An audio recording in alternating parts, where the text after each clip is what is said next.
I got love for you still, and you know it's true. You may think that I don't, but I still notice you.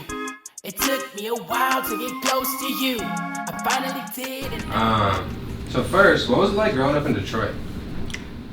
For me specifically, it was a journey, man, because like my family isn't from Detroit, so my mom, she was like the first, I guess, generation to be in Detroit. So we didn't really have like a specific neighborhood that we could claim or a certain mile, because we were moving like probably like once a year. We probably moved around like maybe about 8 times, like during my childhood. But other than that, man, it was I would say like seeing Chicago for the first time. I would say it's pretty comparable as far as the environment of being in Detroit and versus being in Chicago. What is that music community like in Detroit? I've never been, but like, what's that community like? To be honest, I don't think I wouldn't consider myself a part of like the Detroit scene that's going on right now. As far as what's like in the mainstream of Detroit, I feel like there's like 2 distinct sounds. There's like the T Grizzly kind of east side kind of sound, and then there's like a west side kind of sound, which is more like sample based. We got artists like Moschino Jones. So yeah, I feel like there's like 2 distinct sounds as far as Detroit, but I wouldn't consider myself like a part of the scene in Detroit at all, to be honest. Yeah. So who or what inspired you to start creating music?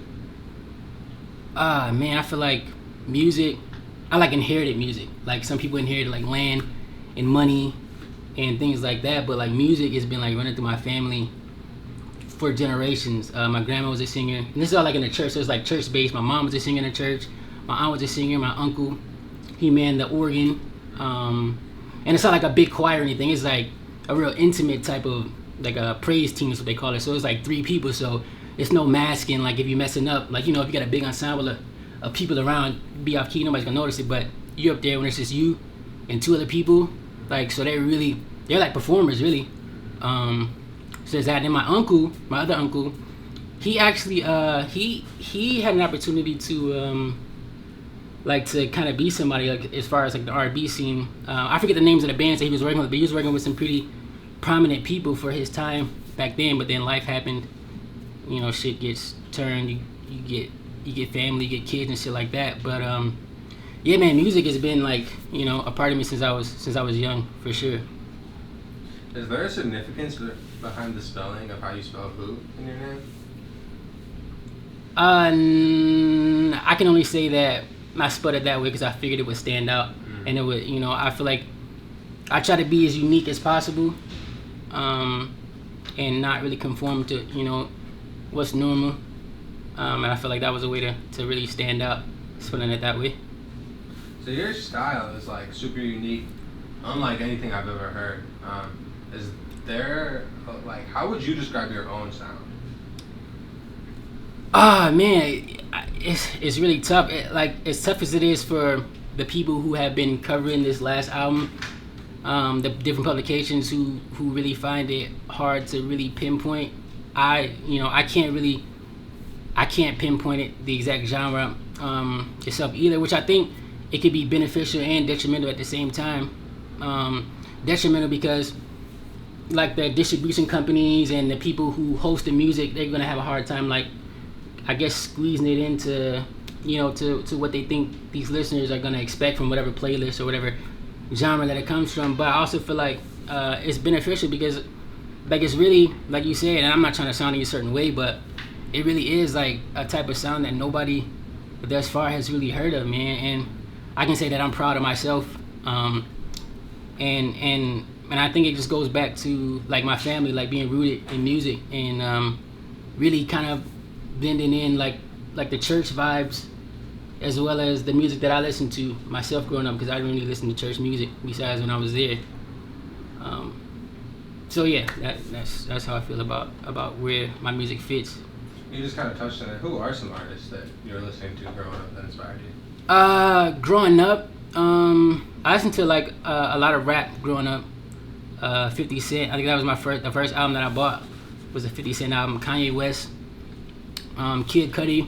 But like as I grew more into my like own self, I started transitioning and listening to like a lot of like old rock groups like Queen. I really love Queen, man. They're really musical.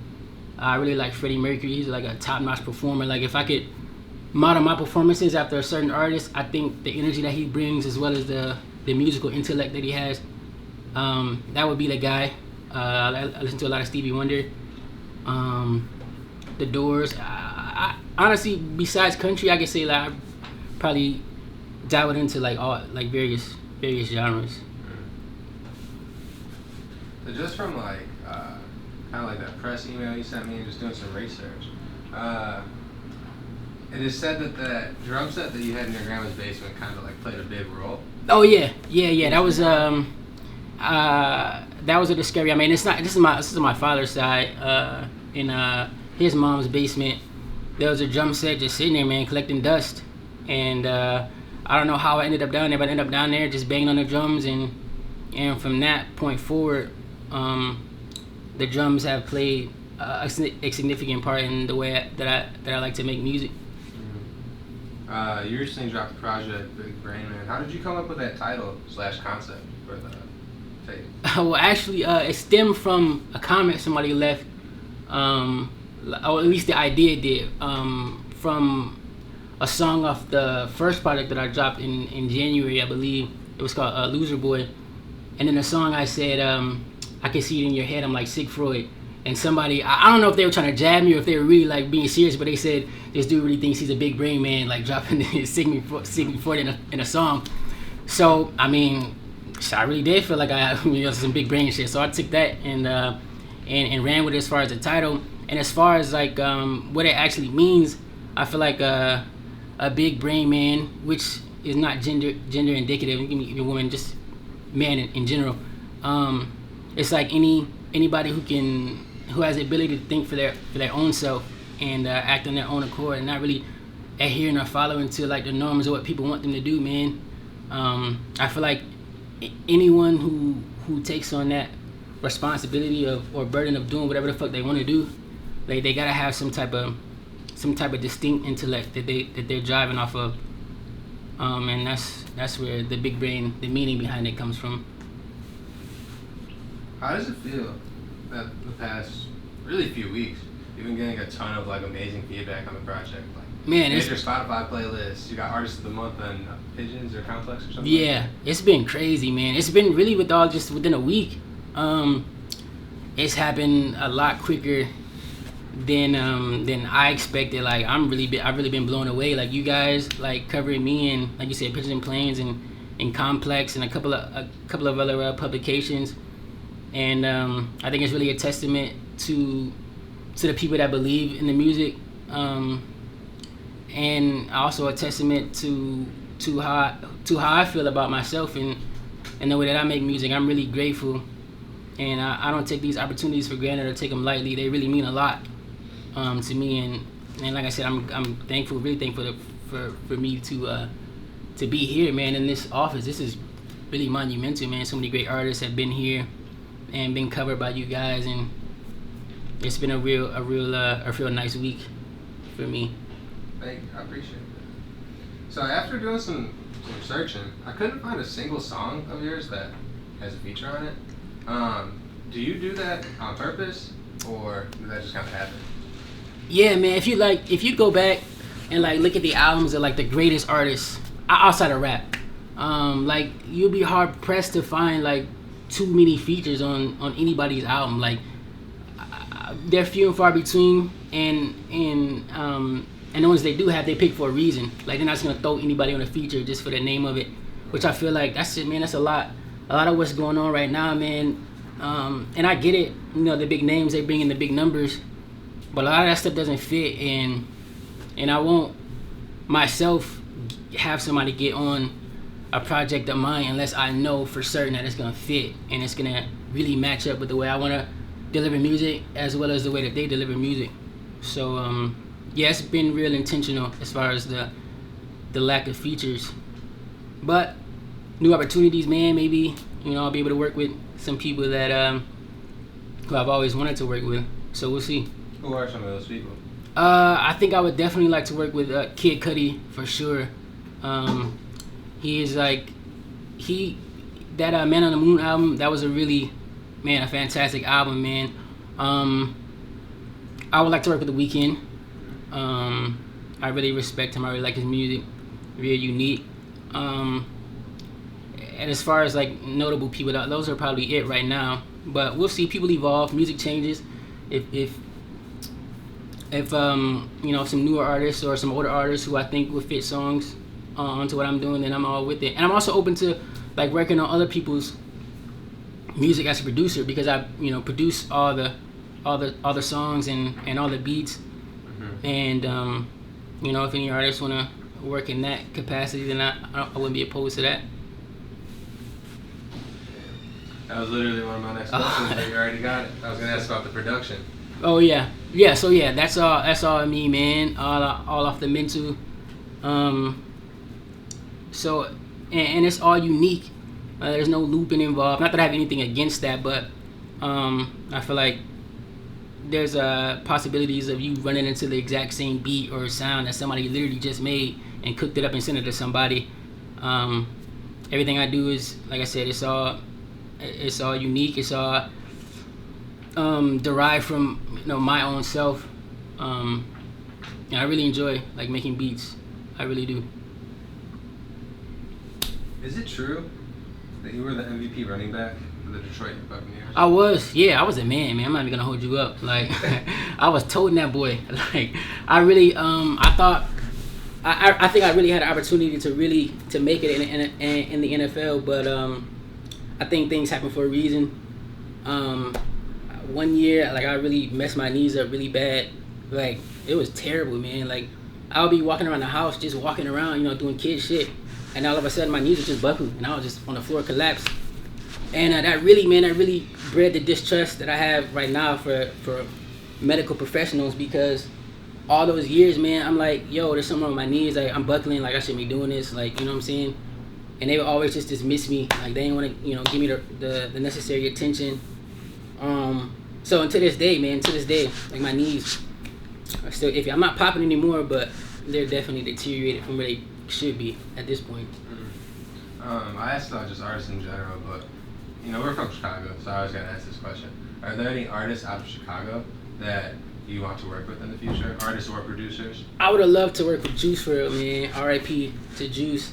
He was really on the forefront of a new type of music, a new sound, and I really respected like his ability to write and freestyle. He was like a freestyle king.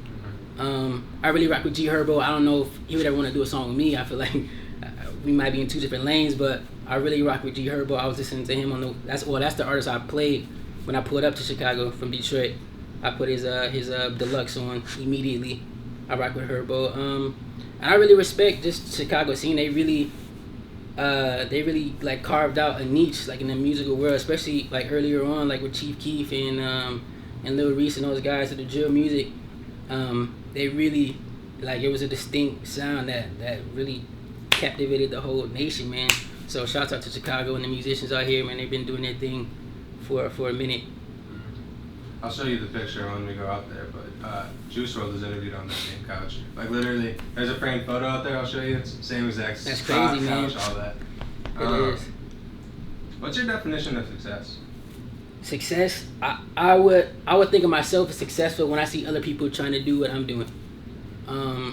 I feel like anybody who's great, anybody who's up there at the top, like, people are always gonna try to mimic what they're doing because they want to replicate that success. So when I see people, when I see Whu Else type beats on YouTube, then I'll know like I'm really like having an impact and people are really, they really think highly of what I'm doing. So as far as success in music, I think that would be a successful point.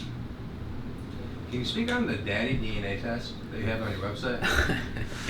Yeah, man. So we put out this song, I'm Not Daddy, and it's been smashing recently.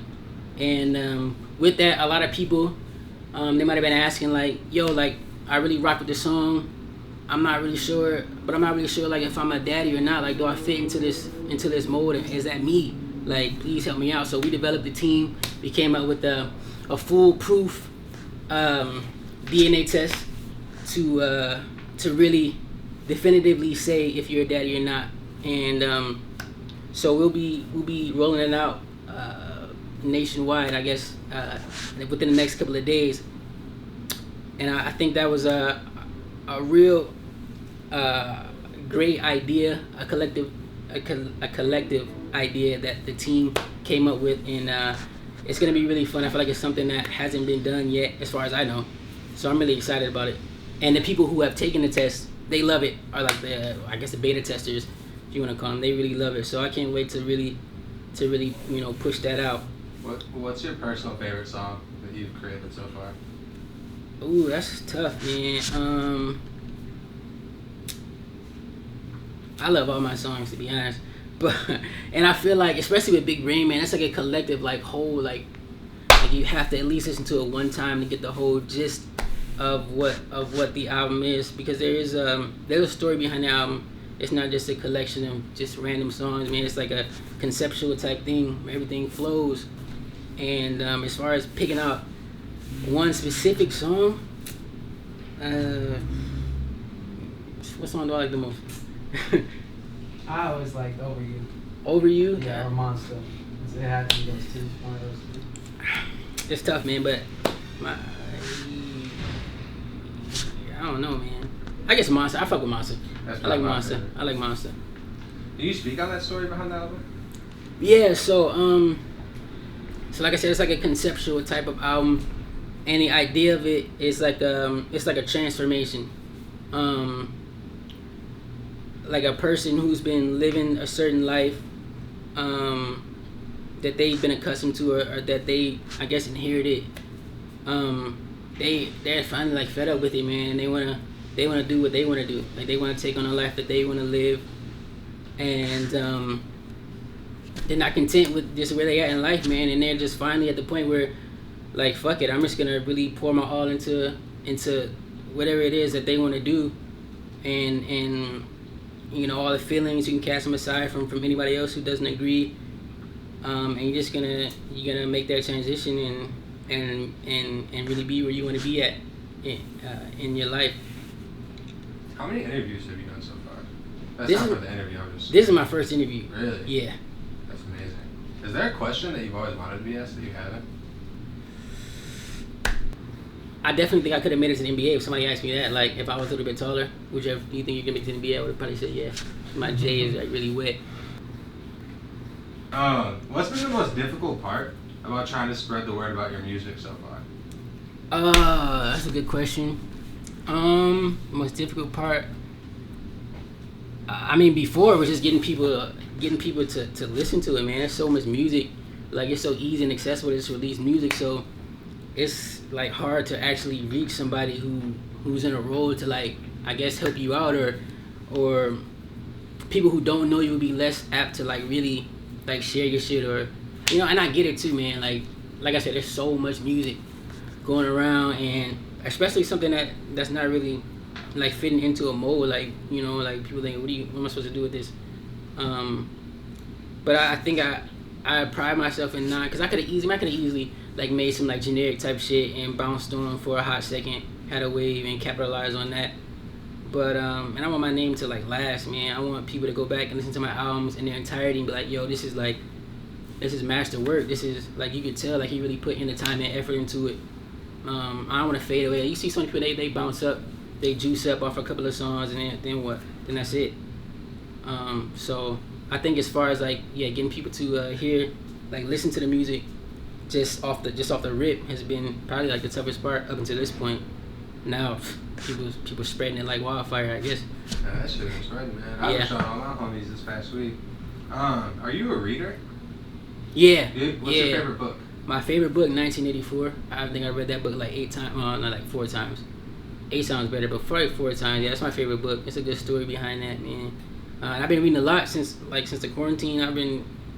I've like ran through some books. I read the Malcolm X biography, which is coincidentally before like George Floyd even happened. Like, I was just reading that, and I read this book called Dark Money, like about like the right wing, like how they like really came up into prominence and their little tactics and how they spread their money out to these corporations and stuff like that.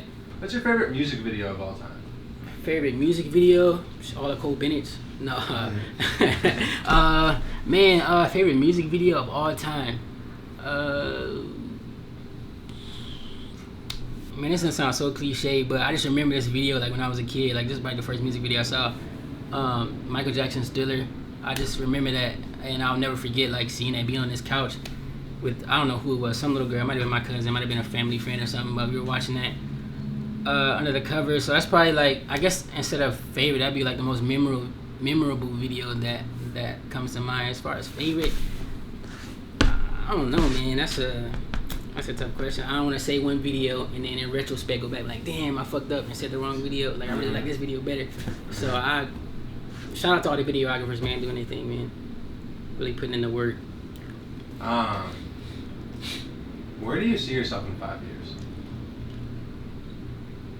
I see myself in my prime, like in music and in life, man. Maybe a family, like, you know, maybe some shit like that. Being on top of the musical world and in all areas of songwriting, production, albums. I see myself just, I guess, living a life that anybody would want to live, but just in my own way. I guess I feel like everybody. I want to, in 5 years, I see myself being successful, and I feel like people's ideas of success are basically the same thing. They want the same things, just the way they get them, I guess, would be in different ways. But that feeling, I mean, there's no other feeling. Like, there's only one way to describe success, I guess, as far as like how you feel, you know. So I feel in 5 years I want to have that feeling, and I think I will have that feeling. I feel like there's a lot of momentum, and I got a good team and a good head on my shoulders, man. I'm really like really locked in and ready to like just capitalize on these moments, man.